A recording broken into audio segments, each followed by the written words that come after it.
June மாதம் 24ஆம் தேதி இலங்கையினுடைய இறைவரி திணைக்களம் இன்று மிக மிக முக்கியமான 2 விஷயங்கள்ல இனிமேல் வரியே கட்டத் தேவல் அப்படின்ற தகவலை வெளியிட்டிருக்காங்க. இது நிறைய பேருக்கு ஆறுதலாகவும் ஒரு வரி சுமையை இல்லாம செய்திருக்கிற அல்லது வரி விலக்கை வழங்கி இருக்கின்ற ஒரு விஷயமாக மாறி இருக்கிறது.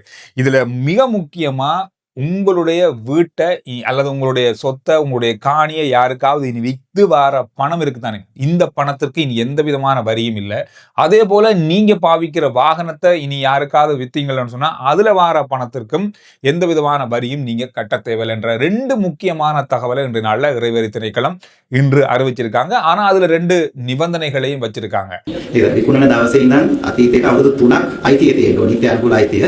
ඒ අවුරුදු 3න් දෙකකට වඩා වැඩි කාලයක් පදිංචි වෙලා ඉන්න ඕනේ. இப்ப ஒருத்தர் ஒரு வீடு வச்சிருக்காரு, அவருடைய பேர்ல இருக்கு. இப்ப ஒருத்தருடைய பேர்ல இருக்கு. அந்த வீட்டை ஒருத்தர் இப்ப விற்க போறாருன்னு வச்சுக்கோங்க.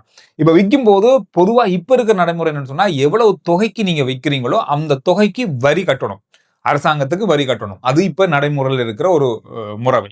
ஆனால் இதுல ஒரு மாற்றத்தை கொண்டு வந்திருக்காங்க அப்படின்னு சொன்னா, ஒரு வீட்டை ஒருவர் விற்க போறாருன்னு சொன்னா, அந்த வீடு விற்பனையாகும் போது அந்த காணியோ, அந்த சொத்தோ, அந்த வீடோ குறைந்தது 3 வருடங்கள் அவருடைய பேர்ல இருக்கணும். ஒரு விற்கிற அந்த உரிமையாளருடைய பேர்ல பதிஞ்சிருக்கணும் உறுதி பத்திரம். அப்படி இருக்கும்போது இனிமேல் நீங்க எந்த தொகைக்கு அந்த வீட்டையோ காணியோ வித்தாலும் வரி இல்லை அப்படின்ற ஒரு நிபந்தனையை இன்றைய நாள்ல கொண்டு வந்திருக்காங்க இறைவரி திணைக்களம். இந்த 3 வருஷத்துக்கு அவருடைய பேர்ல அந்த காணி இருக்கணும். அதுல 2 வருஷம் அவர் அந்த வீட்டுல வசிச்சிருக்கணும். ඒක විකුණන දවසේ ඉඳන් අතීතයට අවුරුදු 3ක් අයිතිය තියෙන්න ඕනේ. නිත්‍ය අනුකූල අයිතිය. ඒ අවුරුදු 3න් දෙකකට වඩා වැඩි කාලයක් පදිංචි වෙලා ඉන්න ඕනේ. இது கட்டாயமானது. இந்த நிபந்தனைகளை பூர்த்தியாகும் பட்சத்துல முற்று முழுதாக வரி விலக்கு விதிக்கப்பட்டிருக்கிறது. எனவே இனிமேல் நீங்க இந்த மாதிரி ஒரு நிபந்தனைக்குள்ள உங்களுடைய வீடு காணியை நீங்க விற்க ஆயத்தமாகும் போது எந்த வரியும் நீங்க செலுத்த தேவையில்லை. பொதுவாக வெளிநாடுகள்ல இருக்கிறவங்க பல பேர் வீடு காணிகளை இங்க வாங்கிட்டு அதை வாடகைக்கு கொடுத்துருப்பாங்க. அவங்க இங்க இருக்க மாட்டாங்க. ஆனா 3 வருஷத்துக்கு மேல கூட அவங்களுடைய பேர்ல அது இருக்கலாம். ஆனா அவங்களுக்கு இது சாத்தியமாகாது. காரணம், அதன் மூலமா அவங்க வருமானம் பெற்றிருக்காங்க, அவங்க இந்த வீட்டுல வசிக்கல. எனவே இவங்களுக்கு அது வழங்கப்பட மாட்டாது. அவங்களுக்கு வரிகள் தான் ஆகணும். இந்த வீட்டிலேயே 3 வருஷம் அவருடைய பேர்ல இருக்காரு, ஆனா 2 வருஷம் அந்த வீட்டுல அவர் வசிச்சிருக்காருன்னு சொன்னா இனி அந்த வீட்டை வைக்கும் போதோ காணியை வைக்கும் போதோ நீங்க வரி கட்ட தேவையில்லை அப்படின்றத இன்று நாள்ல இறைவரி திணைக்களம் மிக முக்கியமான அறிவிப்பாக கொடுத்திருக்காங்க. அது மட்டுமில்லாமல் குடும்ப உறுப்பினர்களுக்கு அல்லது ஒரு தந்தையார் அம்மா அப்பா அல்லது யாராவது ஒருத்தர் பிள்ளைகளுக்கோ அல்லது குடும்ப உறுப்பினர்களுக்கு இந்த காணியை அல்லது இந்த வீட்டை அவங்க மாற்றி எழுதுறாங்கன்னு சொன்னாலும் கூட அதற்கும் எந்த விதமான வரியும் இனி அறவிடப்பட மாட்டாது. இதுல இன்னும் ஒரு அடுத்த அறிவிப்பாக தந்திருக்கிற விஷயம் தான் வாகனங்களை விற்கிறது. இப்போ ஒருத்தர் பேர்ல இருக்கு இந்த வாகனம், நாம விற்கும் போது இப்ப 50 லட்சத்துக்கோ 60 லட்சத்துக்கோ இந்த வாகனத்தை விற்கும் போது அதுக்கு வார தொகைக்கு நாங்க அரசாங்கத்துக்கு இப்ப வரி கட்டி கொண்டிருக்கோம். இனிமேல் அது கட்ட தேவையில்லை. ஆனா அதுலயும் ஒரு நிபந்தனை கொண்டு வந்திருக்காங்க. 2024 අප්‍රේල් 1 වෙනිදා ඉඳන් මේක ක්‍රියාත්මක වෙන්නේ. ඒ කාලය තුල ලබපු ලාභයක් තියෙනවා. ඒක බදු සඳහා සලකා බලන්නේ නැති බදු අය වෙන්නේ නැති ලාභයක්. 2024ஆம் ஆண்டு ஏப்ரல் மாதம் 1ஆம் தேதிக்கு முதல்ல வாங்கின வாகனங்கள் உங்களுடைய பேர்ல நீங்க தனிப்பட்ட முறையில பாவிச்சு கொண்டிருக்க நிறுவனங்களுக்கோ வியாபாரங்களுக்கோ இல்லாம தனிப்பட்ட உங்களுடைய பேர்ல நீங்க பாவிச்சு கொண்டிருக்கீங்கன்னு சொன்னா அந்த வாகனத்தை இப்ப நீங்க விற்க போறீங்களா இருந்தா அதன் மூலமாக வருகின்ற எவ்வளவு தொகையா இருந்தாலும் அதற்கு இனி வரி கட்ட தேவையில்லை. ஏப்ரல் மாதம் 1ஆம் தேதி 2024 முதல்ல அந்த வாகனம் உங்களுடைய பேர்ல வாங்கியிருக்கணும். அந்த மாதிரி ஒரு நிபந்தனை இருந்தால் இனி வரி கட்ட தேவையில்லை. இது எந்த வாகனமா இருந்தாலும், பைக்கா இருந்தாலும், காரா இருந்தாலும், லோரியா இருந்தாலும், எந்த வாகனமா இருந்தாலும் இந்த நிபந்தனை அதற்கு பொருந்தும் அப்படின்றத இலங்கையினுடைய இறைவரி திணைக்களம் இன்று வழங்கிய புதிய தகவல்ல, புதிய வரி சம்பந்தமான அறிவிப்புல சொல்லியிருக்காங்க. நேற்றைய நாள்லையும் ஒரு வரி விலக்கு வழங்கப்பட்டிருந்தது. அமுல்படுத்தப்பட இருந்த வரி விலக்க நிவர்த்தி செய்திருந்தாங்க. அதாவது ஒரு வருஷத்துல 3.5 கோடிக்கு மேல வியாபாரம் நடக்கின்ற சிறிய ரக கடைகளுக்கு வரியை கொண்டு வரதுக்கு இருந்தாங்க. ஆனா அதையும் நீக்கி இருக்காங்க. எனவே இந்த 2 நாட்கள்ல இந்த வரி தொடர்பான சில தளர்வுகள் ஏற்பட்டிருப்பது ஒரு சில பேருக்கு, எல்லாருக்கும் இல்ல, ஒரு சில பேருக்கு, இந்த துறையோடு சம்பந்தப்பட்டவர்கள், இந்த வீடு வாகனங்களை விற்க இருக்கிறவங்களுக்கு ஒரு நல்ல செய்தியாக இருக்கு. இந்த விஷயம் எப்படியானது, என்ன மாதிரி இருக்கு அப்படின்றத உங்களுடைய கருத்துக்களையும் பதிவிடுங்க.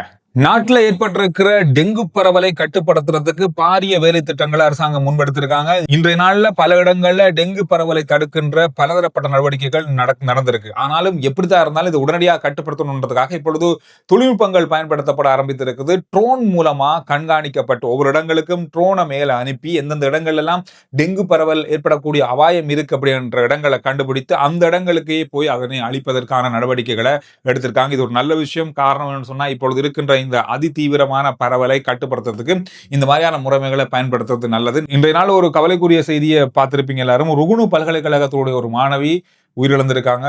டெங்கு காய்ச்சல் காரணமாக பரிதாபமான முறையில் உயிரிழந்த ஒரு செய்தியும் இன்றைய நாளில் பார்க்கக்கூடியதாக இருந்தது. முன்னாள் ஜனாதிபதி கோட்டாபய ராஜபக்ஷ அவர்கள் ஈஸ்டர் குண்டு தாக்குதல் தொடர்பான விசாரணைகளின் அடிப்படையில் தன்னை கைது செய்வதை தடுப்பதற்கு, அதுவும் பயங்கரவாத தடை சட்டத்தின் கீழே கைது செய்வதை தடுப்பதற்கு ஒரு முறையீட்டு மனுவை நீதிமன்றத்தில் கொண்டு போனாங்க. அந்த மனு தொடர்பான விசாரணை இன்றைய நாளில் எடுத்துக்கொள்ளப்பட்டாலும் வருகின்ற ஜூலை மாதம் 6ஆம் தேதி வரை நீதிமன்றம் அந்த விசாரணைகளை ஒத்தி வைத்திருப்பதாக அறிவிச்சிருக்காங்க. இந்த செய்தி இன்றைய நாளில் பார்க்கக்கூடியதாக இருக்கு. கடந்த 20ஆம் தேதி, அதாவது ஜூன் மாதம் 20ஆம் தேதி ஒரு புதிய நடைமுறையை கொண்டு வந்திருக்காங்க. அதிவேக நெடுஞ்சாலைகள் மூலமாக பயணிக்கின்ற வாகனங்கள்ல இருக்கிற பயணிகள் அனைவரும் சீட் பெல்ட் போட்டுக்கணும். முன்னுக்கு இருக்க 2 பேரும் இல்ல, பின்னுக்கு இருக்கவங்களும் சீட் பெல்ட் போட்டுக்கணும். இது கட்டாயமாக்கப்பட்டிருக்கு. இதுல சில வாகனங்களுக்கு தயாரிப்பின் மூலமாகவே சீட் பெல்ட் இல்லாத வாகனங்களுக்கு 3 மாத கால அவகாசம் கொடுத்திருக்காங்க. மற்ற வாகனங்களுக்கு கொடுக்கல. இந்த 4 நாட்கள்ல மட்டுமே அதிவேக நெடுஞ்சாலையால பயணித்த சீட் பெல்ட் போடாத 400 பேருக்கும் அதிகமானவங்களுக்கு எதிரான சட்ட நடவடிக்கைகள் எடுக்கப்பட்டிருப்பதாக சொல்லப்பட்டிருக்கு. பாருங்க, நம்ம மக்கள் என்ன சொல்லியும் கேட்கிற மாதிரி இல்லை. ஆனால் அவங்களுக்கு எதிரான சட்ட நடவடிக்கை எடுக்கப்படும் அப்படின்றதையும் சொல்லியிருக்காங்க. இதோட இன்று இன்னும் ஒரு கவலைக்குரிய ஒரு பெரிய ஆபத்து தடுக்கப்பட்டிருக்கிறது. ஆனாலும் ஒரு உயிர் இல்லாமல் போயிருக்கு. இன்றைய நாள்ல கொழும்பிலிருந்து அம்பாறை நோக்கி பயணம் செய்த இலங்கை போக்குவரத்து சபைக்கு சொந்தமான பேருந்தினுடைய சாரதி திடீர் மயக்கம் காரணமாக உயிரிழந்திருக்காரு. இவருக்கு 44 வயது. வெள்ளம்பேட்டிய சந்தியில ஒரு பயணியை ஏற்றி வாகனத்தை, அதாவது பஸ்ஸை எடுக்கும் போது அவர் மயங்கி விழுந்திருக்காரு. பேருந்து ஒரு மின்கம்பத்தோட மோதி இருக்கிறது. அதுல 50 பேர் அந்த நேரத்தில் பயணம் செஞ்சிருக்காங்க பேருந்துல. ஆனால் இவருக்கும் எந்த விதமான பிரச்சனையும் இல்லாம காப்பாற்றப்பட்டிருக்கிறார்கள். சாரதி மயக்கமுற்ற நிலையில வைத்தியசாலையில் அனுமதிச்சிருக்காங்க. அவர் உயிரிழந்ததாக சொல்லப்பட்டிருக்கிறது.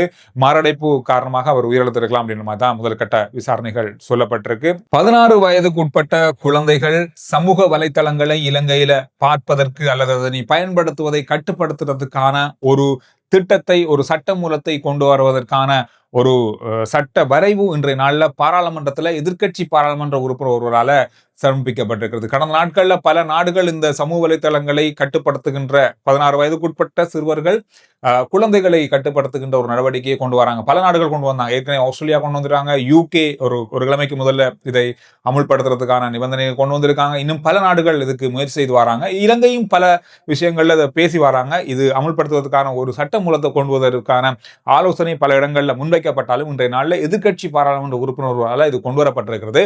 வரும் நாட்களில் இது விவாதத்துக்குள்ளாகி இது தொடர்பான நல்லது கெட்டது பற்றி பேசப்பட்டு இது அமுல்படுத்தப்படுவதற்கான வாய்ப்புகள் உருவாகும் அப்படின்னு சொல்லலாம். இது ஒரு முதல் படியாக இது இன்று நாள்ல ஆரம்பிக்கப்பட்டிருக்கிறது. சமூக வலைதளங்கள்ல மட்டுமல்ல, இன்று நாள்ல அதிகமா சிங்கள ஊடகங்கள்லையும் அவதானிச்ச ஒரு செய்தி. நிறைய பேர் இதை பார்த்திருப்பீங்க. சுப்பிரமணியம் என்று செல்லமா அழைக்கக்கூடிய ஒரு நாய். இவர் யாழ்ப்பாணத்திலிருந்து கதிர்காமம் நோக்கி பாத யாத்திரையா செல்லுகின்ற யாத்திரிகர்களோட இவர் பயணம் செய்கிறாரு. இது கடந்த 33 நாட்களா தொடர்ச்சியாக இவங்களுடைய இவர் பயணம் செய்வது அவதானிக்கப்பட்டு பலருடைய கவனத்தை இப்பொழுது இவர் ஈர்த்திருக்காரு. முல்லைத்தீவு முள்ளியவளை பிரதேசத்துல இருந்து தன்னிச்சையாகவே இந்த பயணம் செய்கின்ற, யாத்திரை செய்கின்ற கதிர்காம யாத்திரைகளோடு சேர்ந்திருக்காரு. இவர் தொடர்ச்சியா பயணம் செய்து திருகோணமலையில இவர் சுயவினம் காரணமாக ஒரு நாள் தங்க வேண்டியிருக்கு. அவருக்கு மருத்துவ உதவிகள் எல்லாம் செய்துவிட்டு இவரை மீண்டும் கதிர்காம குழுவோடு அங்க அழைத்து சென்ற காட்சிகளை பலர் அவதானித்து இப்பொழுது இது தொடர்பாக பேச ஆரம்பித்திருக்காங்க. இப்பொழுது தொடர்ச்சியாக பாதை செய்கின்ற பாத யாத்திரைகளோடு இவர் பயணம் செய்கிறாரு. இது மட்டும் இல்லாமல் இவரை பார்க்கறது, இவர் இப்படி ஒரு ஆள் வாரார் அப்படின்னு தெரிஞ்சு கொண்டு பல மக்கள் வீதியோரங்கள்ல இவரை பார்க்கறதுக்கு காத்திருக்கின்ற பலதரப்பட்ட விஷயங்கள் இப்பொழுது சமூக வலைத்தளங்கள்ல பகிரப்படுகிறது. எனவே இது மட்டுமில்லாமல் இவர் உண்ற உணவு பொதுவாக மாமிச உணவுகள் தான் உண்ணுவாங்க. ஆனா இவர் இப்பொழுது இந்த பாத யாத்திரையர்கள் உண்ணுகின்ற பால், பிஸ்கட் இந்த மாதிரியான மரக்கறி வகை உணவுகளை தான் உண்ணுதான். மற்றபடி எந்த மாமிச உணவுகளும் இந்த 33 நாட்களா உண்ணல அப்படின்ற ஒரு தகவலையும் வெளியிட்டிருக்காங்க. இது ஒரு மிக முக்கியமான செய்தியாகவும் பலருடைய கவனத்தை ஈர்த்த ஒரு விடயமாகவும் மாறி இருக்கிறது. உங்களுடைய பிரதேசங்களால கூட இவர் நாளைக்கு நாளடைக்கெல்லாம் பயணிக்கக்கூடிய வாய்ப்பு இருக்கு. அப்படி பார்க்கக்கூடிய வாய்ப்பு இருந்தா பாருங்க. இந்த செய்திலாம் இன்றைய நாளில் பார்க்கப்பட்ட மிக முக்கிய செய்திகளுடைய சுருக்கம்.